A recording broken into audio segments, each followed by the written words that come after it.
எல்லாருக்கும் வணக்கம். இந்த வீடியோல நம்ம என்ன பார்க்க போறோம் அப்படின்னா ஆர்ஆர்பில இருந்து போட்டிருக்கக்கூடிய ரெக்ரூட்மெண்ட் பத்தி தான் இந்த வீடியோல பார்க்க போறோம். ரயில்வே ரெக்ரூட்மெண்ட் போர்டுல நான் டெக்னிக்கல் பாப்புலர் கேட்டகரிஸ், நான் டெக்னிக்கல் போஸ்ட், நிறைய போஸ்ட் வந்து நான் டெக்னிக்கல் போஸ்ட் வந்து அதுல நிறைய வேகன்சிஸ் வந்து போட்டிருக்காங்க. அதற்கான அப்ளிகேஷன்ஸ் வந்து ஓப்பனிங் வந்து நேத்துல இருந்து ஓபன் ஆயிடுச்சு அப்ளை பண்றதுக்கு ஆன்லைன்ல. அதோட லாஸ்ட் டேட் பாத்தீங்க அப்படின்னா நம்ம நவம்பர் 20 வரைக்கும் லாஸ்டா நம்ம அப்ளை பண்ணிக்கலாம்.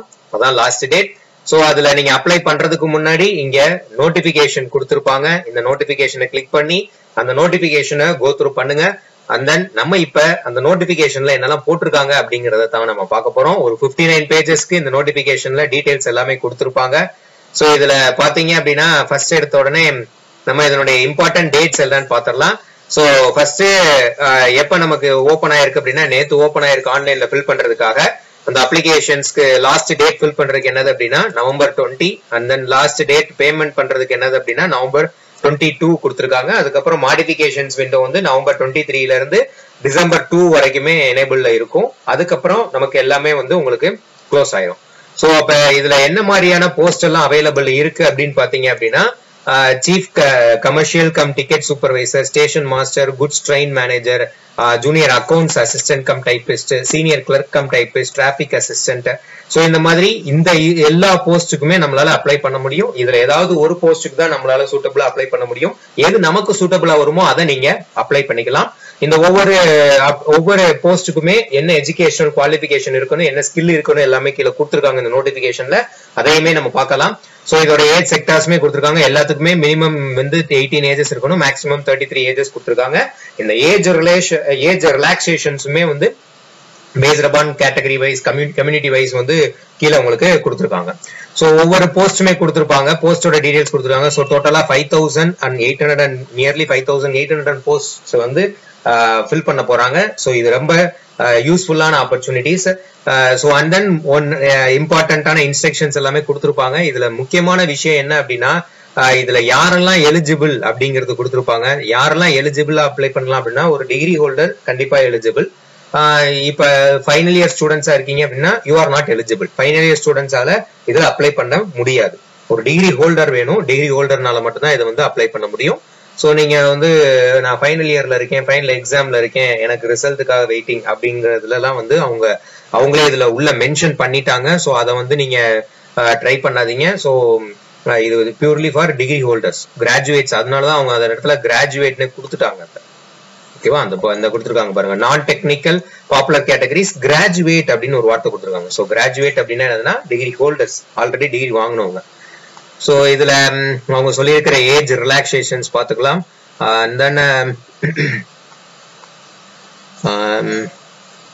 இந்த ஜெனரல் இன்ஸ்ட்ரக்ஷன்ஸ்ல கொடுத்துருக்காங்க பாத்தீங்களா, those awaiting results of the final examination for the prescribed qualification are not eligible. So அப்ப ரிசல்ட்டுக்காக வெயிட் பண்ணிக்கிட்டு இருக்கவங்க யாரும் இதுக்கு எலிஜிபிள் கிடையாது அப்படிங்கறத தெளிவா கொடுத்துருக்காங்க. சோ அது நம்ம பாத்துக்கணும். அண்ட் தென் இதுல அப்படியே கீழே வந்தீங்க அப்படின்னா மெடிக்கல் ஃபிட்னஸ் டீடைல்ஸுமே கொடுத்துருப்பாங்க. கேட்டகரிஸ் வைஸ் கொடுத்துருப்பாங்க. A2, B2, C2 அப்படின்னு கொடுத்துருப்பாங்க. மேல அவங்க கொடுத்துருக்க போஸ்ட்ல வந்து அவங்க மென்ஷன் பண்ணிருப்பாங்க என்ன மெடிக்கல் ஸ்டாண்டர்ட்ல இருக்கணும் அப்படிங்கறத அவங்க மென்ஷன் பண்ணிருப்பாங்க. சோ இந்த இருக்கு பாத்தீங்களா, ஒவ்வொரு போஸ்டும் என்ன மெடிக்கல் ஸ்டாண்டர்ட்ல இருக்குன்னு இந்த மெடிக்கல் ஸ்டாண்டர்டுக்கான மீனிங் தான் கீழே கொடுத்துருக்காங்க. ஏன்னா ஸ்டேஷன் மாஸ்டர்ஸ்க்குலாம் ஐ விசிபிலிட்டிஸ் வந்து ரொம்ப இருக்கணும் அப்படிங்கிறதுக்குலாம் கொடுத்துருப்பாங்க. சோ அதை தான் இங்க மென்ஷன் பண்ணிருப்பாங்க. B2 கேட்டகரினா என்ன, அதுக்கு என்ன டிஜிட்டல் டிஸ்டன்ஸ் விஷன் இருக்கணும், நியர் விஷன் என்ன இருக்கணும் அப்படிங்கறத கொடுத்துருப்பாங்க. சோ அதை நீங்க பாத்துக்கோங்க. அண்ட் தென் இதுல வந்து ஏஜ் லிமிட் நான் சொன்ன மாதிரி கொடுத்துருப்பாங்க. இந்த age upper limit lower limit என்னங்கிறத இங்க மென்ஷன் பண்ணிருப்பாங்க. 18 to 33னா இந்த upper limit and lower limit of age limit என்ன அப்படிங்கறத எல்லாமே கொடுத்துருப்பாங்க. கேட்டகரி வைஸ் கொடுத்துருப்பாங்க. So unreserved EWS category, OBC category and SC ST for categories அப்படிங்கிறதுக்குலாம் என்ன ஏஜ் ரிலாக்ஸேஷன்ஸ்ங்கிறத அப்படியே கீழே பாத்தீங்கன்னா இந்த ஏஜ் ரிலாக்ஸேஷன்ஸ்ல இங்க மென்ஷன் பண்ணிருப்பாங்க. உங்களுக்கு 5 years for reserve categories and OBC கேட்டகரிக்கு 3 years அப்படின்னு சொல்லி கொடுத்துருப்பாங்க. இந்த மாதிரியான டீடைல்ஸ் எல்லாமே இதுல தெளிவா இருக்கும். அப்புறம் மெயின் திங் நம்ம எஜுகேஷனல் குவாலிபிகேஷன் வந்து போஸ்ட் வைஸ் பேராமீட்டர், அதாவது போஸ்ட் வைஸ் வந்து அதை ஒவ்வொரு போஸ்ட்டுக்கும் ப்ரிஃபர்டு குவாலிஃபிகேஷன்ஸ் என்னன்னு கொடுத்துருப்பாங்க. அனெக்ஸ்டட் ஏல கொடுத்துருப்பாங்க. ஸோ அதை நம்ம கீழே பார்ப்போம். பாக்குறதுக்கு முன்னாடி இதோட எக்ஸாமினேஷன் அப்ளை பண்றதுக்கான ஃபீஸ் எவ்வளோன்னு பாத்தீங்க அப்படின்னா 500 fees for SC ST X serviceman, PWD, female candidates, transgender இவங்களுக்கு எல்லாத்துக்குமே வந்து 250 rupees வந்து சார்ஜ் பண்றாங்க எக்ஸாமினேஷன் ஃபீஸ். அதே நேரத்தில் இவங்க இங்க ஒன்று மென்ஷன் பண்ணிருக்காங்க பாருங்க, out of this fee an amount of 400 shall be refunded duly deducting bank charges as applicable on appearing in first stage CBT. அப்படின்னா என்ன அர்த்தம்னா, நீங்க எக்ஸாமுக்கு அப்ளை பண்ணி நீங்க ஃபர்ஸ்ட் இதுல வந்து லெவல்ஸ் ஆஃப் டெஸ்ட் இருக்கும். அதுல ஃபர்ஸ்ட் ஸ்டேஜ் ஆஃப் சிபிடினா கம்ப்யூட்டர் பேஸ்டு டெஸ்ட். அந்த ஃபர்ஸ்ட் டெஸ்ட் நீங்க அப்பியர் ஆயிட்டீங்கனாலே உங்களுக்கு 400 rupees வந்து ரீஃபண்ட் வந்துடும் அப்படிங்கிற மாதிரி சொல்லியிருக்காங்க. ஸோ அப்ளை பண்ணும்போது உங்களோட பேங்க் டீடைல்ஸ் எல்லாமே கரெக்டா கேட்டிருப்பாங்க. அதெல்லாம் மென்ஷன் பண்ணும்போது கரெக்டா மென்ஷன் பண்ணுங்க. So only candidates on appearing first stage CBT, அதுல அப்பியர் ஆனவங்களுக்கு மட்டும்தான் ரீஃபண்ட் ஆகுமே தவிர அப்ளை ஆனவங்களுக்கு கிடையாது. இப்போ நீங்க அப்ளை பண்ணிட்டீங்க, நீங்க first stage of CBT attend பண்ணல அப்படின்னா அந்த ரீஃபண்ட் அமௌண்ட் உங்களுக்கு வராது. First stage of CBT attend பண்ணீங்கன்னா உங்களுக்கு இந்த ரீஃபண்ட் வரும். அதுக்கப்புறம் கீழே வந்து மோட் ஆஃப் பேமெண்ட் வந்து ஆன்லைன் சொல்லி கொடுத்துருப்பாங்க. த்ரூ இன்டர்நெட் பேங்கிங் இல்ல டெபிட் கார்டு இது மூலியமா கொடுத்துக்கலான்னு இருப்பாங்க. ஸோ அண்ட் தென் இதுல இந்த எஜுகேஷனல் குவாலிஃபிகேஷன் டீடைல்ஸ் இது எல்லாத்தையுமே நம்ம பார்த்துடலாமா. அடுத்தது வந்து ஜஸ்ட் a minute. இப்போ இந்த ஃபர்ஸ்ட் ஸ்டேஜ் சிபிடில வந்து மொத்தம் எக்ஸாம் டியூரேஷன் வந்து 90 minutes கொடுத்துருப்பாங்க. ஜெனரல் அவேர்னஸ்ல இருந்து 40 questions, மேத்தமெட்டிக்ஸ்ல இருந்து 30 questions அண்ட் ஜெனரல் இன்டெலிஜென்ட் ரீசனிங்ல இருந்து 30 questions. Number of question each கொஸ்டினுக்கு வந்து 1 மார்க்னு சொல்லி கொடுத்துருப்பாங்க. டோட்டல் நம்பர் ஆஃப் கொஸ்டின் வந்து 100 questions இருக்கும். ஸோ 90 minutes 100 question என்ன சப்டிவிஷன்ஸ்ல கொடுத்துருக்காங்கன்றத பாத்துக்கோங்க. அதே மாதிரி there will be a negative marking and 1/3 marks shall be deducted for each wrong answer. So அதனால இது ரொம்ப கிளியரா நம்ம பார்த்து ஆன்சர் பண்ணணும். எல்லா கொஸ்டினையும் நம்ம ஆன்சர் பண்ணிட்டு வந்துடக்கூடாது. ஸோ எது நம்ம கிளியர் கட்டா நமக்கு இது ஆன்சர் கரெக்டா இருக்கும்னு தோணுதோ அதுக்கு மட்டும் ஆன்சர் பண்ணுங்க. ஏன்னா ஒரு கொஸ்டின் ராங் ஆச்சு அப்படின்னா 1/3 மார்க் வந்து ரெடியூஸ் ஆகும் உங்களுக்கு அதுல. ஸோ அதனால அதை கரெக்டா பாத்துக்கணும். ஸோ அதை நமக்கு டியூரேஷன்ஸ் இது எல்லாமே கொடுத்துருப்பாங்க. நெகட்டிவ் மார்க்ஸ் இருக்கு, அதை கரெக்டா பாத்துக்கோங்க. அண்ட் தென் கீழே அதனுடைய சிலபஸுமே கொடுத்துருப்பாங்க. கொஸ்டின்ஸ் எல்லாமே objective type with multiple choice தான் கொடுத்துருப்பாங்க. ஸோ இதுதான் வந்து அதனுடைய சிலபஸ். இதுவுமே நீங்க எடுத்து நீங்க படிச்சுக்கலாம். ஸோ எதுக்குமே நீங்க எங்கேயுமே போக தேவையில்லை, எல்லாமே இந்த நோட்டிபிகேஷன்ல இருக்கும். Second stage of computer based டெஸ்ட்டுக்குமே வந்து டோட்டலா 90 minutes ஆஃப் டியூரேஷன் இருக்கும். இது வந்து இந்த first stage of computer based டெஸ்ட்ல யாரெல்லாம் பாஸ் ஆகுறாங்களோ, ஐ மீன் யாரெல்லாம் எலிஜிபிளா ஷார்ட் லிஸ்ட் ஆகுறாங்களோ அவங்களுக்கு மட்டும் இது கண்டக்ட் பண்ணுவாங்க. ஸோ இதுல பாத்தீங்கன்னா ஜெனரல் அவேர்னஸ்ல இருந்து ஒரு 50, மேத்தமெட்டிக்ஸ் அண்ட் இதுலயும் ஜெனரல் இன்டெலிஜென்ஸ் ரீசனிங் தான். என்ன அங்க 100 question இருந்தது, இங்க வந்து 120 questions இருக்கும். ஸோ அப்ப இந்த எக்ஸாமினேஷன்ஸ்க்கான சிலபஸுமே இங்க கொடுத்துருப்பாங்க. செகண்ட் செட் ஆஃப் சிபிடி எக்ஸாமுக்கான செகண்ட் ஸ்டேஜ் ஆஃப் சிபிடி எக்ஸாமினேஷனுக்கான சிலபஸுமே இதுல மென்ஷன் ஆயிருக்கும். ஸோ இதை முடிச்சதுக்கு அப்புறமா ஃபைனலா என்ன பண்ணுவாங்க அப்படின்னா கம்ப்யூட்டர் பேஸ்டு ஆப்டிடியூட் டெஸ்ட்னு ஒன்று கண்டக்ட் பண்ணுவாங்க. ஸோ செகண்ட் ஸ்டேஜ்ல குவாலிஃபை ஆகுறவங்களுக்கு இது என்ன ஆகும் அப்படின்னா இந்த கம்ப்யூட்டர் பேஸ்டு ஆப்டிடியூட் டெஸ்ட் வந்து only for the candidates who have opted for station master or traffic assistant. இந்த போஸ்ட்டுக்கு அப்ளை பண்றவங்களுக்கு தான் கம்ப்யூட்டர் பேஸ்டு ஆப்டிடியூட் டெஸ்ட் இருக்கும்.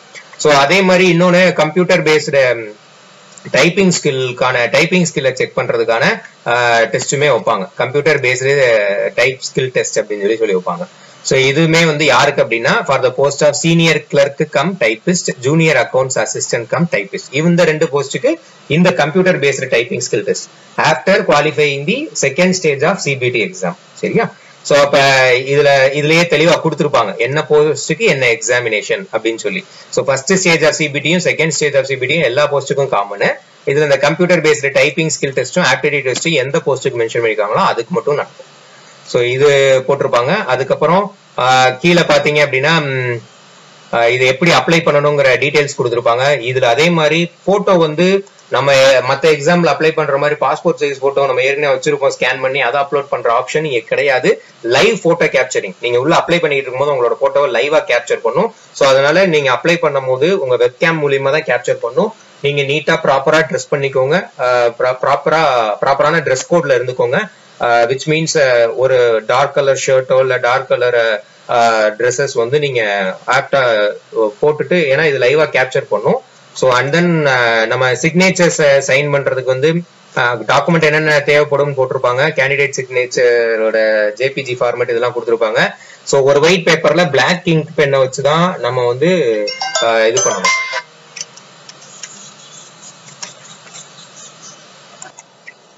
ஸோ இதையுமே நம்ம தெளிவா கேண்டிடேட் சிக்னேச்சர்ஸுமே அவங்க சொல்லியிருக்கிற மாதிரி பிளாக் இங்க் பென்ல தான் நம்ம மென்ஷன் பண்ணி போடணும். இதெல்லாம் ரொம்ப தெளிவா நீங்க அப்லோட் பண்ணணும். ஏன்னா அவங்க எல்லாமே வந்து கரெக்டா செக் பண்ணுவாங்க. சர்டிபிகேட் ரிஜெக்ட் ஆயிடுச்சுன்னா நம்மளால ஒண்ணுமே பண்ண முடியாது. ஸோ அதை நீங்க கரெக்டா பார்த்து இது பண்ணிக்கணும். அண்ட் தென் வேற என்ன இம்பார்ட்டன்டான விஷயம் அப்படின்னா எஜுகேஷனல் குவாலிஃபிகேஷன் ஒவ்வொரு போஸ்ட்டுக்கும் என்ன அப்படிங்கிறது. ஸோ இந்த இருக்கு. ஸோ இதுல வந்து பாத்தீங்க ஒவ்வொரு போஸ்ட்டுக்கும் என்னென்ன எஜுகேஷனல் குவாலிஃபிகேஷன் கொடுத்துருப்பாங்க. இப்போ for example station master, chief commercial ticket சூப்பர்வைசருக்குலாம் ஒரு டிகிரி இருந்தாலே போதுமானது. குட்ஸ் ட்ரெயின் மேனேஜருக்குமே டிகிரி இருந்தா போதுமானது. ஆனா இந்த junior accounts assistant cum typist, senior clerk cum டைபிஸ்டுக்குலாம் வந்து degree plus typing proficiency in English, Hindi on computer is essential அப்படின்னு கொடுத்துருக்காங்க. ஸோ அது ரொம்ப முக்கியம். அதே மாதிரி டிராபிக் அசிஸ்டன்ட்டுக்கும் வெறும் டிகிரி இருந்தா போதும். இந்த 2 போஸ்ட் டைபிஸ்ட் அப்படிங்கிற வரக்கூடிய இந்த 2 போஸ்ட் தவிர மற்ற எல்லாத்துக்குமே டிகிரி இருந்தா போதும். இந்த டைபிஸ்ட் அப்படிங்கிற போஸ்ட்டுக்கு டிகிரியும் இருக்கணும். அட் த சேம் டைம் வந்து typing proficiency in English or Hindi ரெண்டுல ஏதாவது ஒரு லாங்குவேஜ்ல கம்ப்யூட்டர் டைப்பிங்ல வந்து ரொம்ப ப்ரொஃபிஷியண்டா இருக்கணும். இது எசென்ஷியல்னு சொல்லி கொடுத்துருக்காங்க. ஸோ அதுக்கப்புறம் கீழே வந்து கேட்டகரி வைஸ் அண்ட் ஸ்டேட் வைசஸ்ல வந்து உங்களுக்கு என்ன கொடுத்துருப்பாங்கன்னா அந்த போஸ்ட்டுக்கு எவ்வளவு வேகன்சிஸ் இருக்கு அப்படிங்கறத கொடுத்துருப்பாங்க. இதுல பாத்தீங்கன்னா ஆர்ஆர்பி சென்னையில வந்து பாத்தீங்க அப்படின்னா கிராண்ட் டோட்டலா வந்து கேட்டகரி வைஸ்ல வந்து எல்லாமே கொடுத்துட்டு ஃபைனலா டோட்டலா 187 போஸ்ட் வந்து ஆர்ஆர்பி சென்னையில இருக்கு. இது மாதிரி எல்லாமே ஸ்டேட் வைசஸ்ல வந்து என்னென்ன போஸ்டிங் எவ்வளவு கவுண்ட் அவைலபிள் என்னென்ன கேட்டகரிஸ்க்கு இருக்கு அப்படிங்கறத கொடுத்துருப்பாங்க. ஸோ இதுல இது போக என்ன கொடுத்துருப்பாங்க அப்படின்னா அனெக்ஷர் 1, அனெக்ஷர் 2 எல்லாமே கொடுத்துருப்பாங்க. இப்போ அந்தந்த சர்டிபிகேட்ஸ்க்கான ஃபார்மட்ஸ் கொடுத்துருப்பாங்க. ஒவ்வொரு சர்டிபிகேட்டுக்கான ஃபார்மட் இதுல எது நமக்கு தேவையோ அதை மட்டும் எடுத்து நம்ம யூட்டிலைஸ் பண்ணிக்கணும். இப்போ ஓபிசி என்சிஎல் சர்டிபிகேட்னா இதுக்கு இந்த ஃபார்மட் கொடுத்துருப்பாங்க. இது மாதிரி செல்ஃப் டிக்ளரேஷனு அண்ட் தென் உங்களுக்கு பிடபிள்யூடி பர்சன் வித் டிசபிலிட்டியா இருந்தீங்க அப்படின்னா அதுக்கான சர்டிபிகேட்ஸும் கொடுத்துருப்பாங்க. டிக்ளரேஷன் ஃபார்ம்ஸ் இது எல்லாமே இந்த அனெக்ஷர்ஸ்ல மென்ஷன் பண்ணிப்பாங்க. இதுல அனெக்ஷர்ல எது உங்களுக்கு தேவையோ அதை மட்டும் நீங்க எடுத்து யூஸ் பண்ணிக்கலாம். இப்படி இந்த நோட்டிபிகேஷனை நான் இப்போ உங்களுக்கு ஒரு ஓவர் வியூவா கொடுத்துருக்கேன். இதுல நீங்களும் இந்த நோட்டிபிகேஷனை கோ த்ரூ பண்ணுங்க. இந்த நோட்டிபிகேஷனோட லிங்க்குமே நான் கீழே போடுறேன். ஸோ இது எல்லாத்தையும் நல்லா கோ த்ரூ பண்ணி ஸ்டடி பண்ணிட்டு அதுக்கப்புறமா அப்ளிகேஷன் ப்ராசஸ் குள்ள போங்க. So click here to apply online கொடுத்தீங்க அப்படின்னா அப்ளை பண்றதுக்கான லிங்க்கு ரீடைரக்ட் ஆகும். அதுல அக்கௌண்ட் நீங்க கிரியேட் பண்ணணும். ஆர்ஆர்பில அந்த அக்கௌண்ட் கிரியேட் பண்ணி அதுக்கப்புறமா அதுக்குள்ள லாகின் பண்ணி அதனுடைய ஃபர்தர் டீடைல்ஸ் அவங்க என்ன கேட்டிருக்காங்களோ அதெல்லாம் நீங்க மென்ஷன் பண்ணணும். இந்த கிரியேட் அக்கௌண்ட்டை கிளிக் பண்ணி நீங்க அக்கௌண்ட்டை கிரியேட் பண்ணணும். அதுல டீடைல்ஸ் எல்லாமே கேட்டிருப்பாங்க. ஸோ அப்ப இதுல வந்து உங்களோட பர்சனல் டீடைல்ஸ் எல்லாமே கேட்டு இதுல ப்ராப்பரா கொடுத்து அக்கௌண்ட்டை கிரியேட் பண்ணுங்க. அக்கௌண்ட்டை கிரியேட் பண்ணீங்கன்னா உங்களுக்கு ஒரு பாஸ்வேர்ட் இது எல்லாமே ஜென்ரேட் ஆயிரும். அதுக்கப்புறம் அந்த லாகினுக்குள்ள போய் நீங்க உங்களோட அப்ளிகேஷனை ஃபில் பண்ணிக்கலாம். இப்படிதான் வந்து இந்த பர்டிகுலர் ஆர்ஆர்பி போஸ்ட்டுக்கு நீங்க அப்ளை பண்ணணும். இது ஒரு நல்ல ஆப்பர்ச்சுனிட்டி, விட்டுறாதீங்க. லாஸ்ட் டேட் வந்து நவம்பர் 20 வரைக்குமே இருக்கு. ஸோ அதனால இதை வந்து ஈஸியா அப்ளை பண்ணி இதுக்கு ப்ரிப்பரேஷனை ஸ்டார்ட் பண்ணிருங்க. இது ஒரு பெரிய கிரேட் ஆப்பர்ச்சுனிட்டி. 5800 போஸ்ட்லாம் போட்டிருக்காங்க. ஸோ இதுல ஏதாவது டவுட்ஸ் இருந்துச்சு அப்படின்னா கீழே கமெண்ட்ஸ்ல மென்ஷன் பண்ணுங்க. நான் கண்டிப்பா கிளியர் பண்றேன். தேங்க்யூ.